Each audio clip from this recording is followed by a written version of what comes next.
Huwag mong turuan yung batang maging tamad kasi kawawa sila kapag dumating yung panahon. Pag nagkaroon ka ng anak at meron kang mindset na lahat ibibigay mo sa kanya, wag lang siyang mahirapan. Doon ka nagkakamali. Kasi bilang magulang, parang ikaw na yung tatanggal ang pakpak ng sarili mong mga anak. Kung sarili nilang potensyal hindi nila mailabas dahil nakadepende lang sila sa kung ano yung ibibigay mo sa kanila.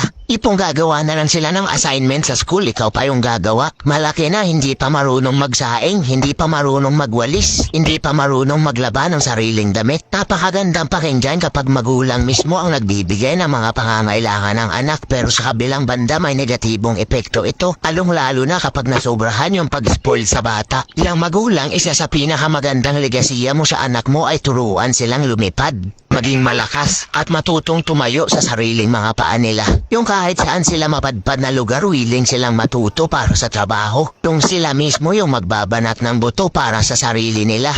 At higit sa lahat, hindi nila inaasa sa iba ang kanilang mga pangarap at goal sa buhay. Kabilang banda naman, kapag natutong maging tamad ang bata, paano sila haharap sa buhay? Pagdating ng panahon, paano kapag ikaw na magulang wala na sa tabi nila? Anong mangyayari kapag hindi mo na kayang i-provide ang pangangailangan nila?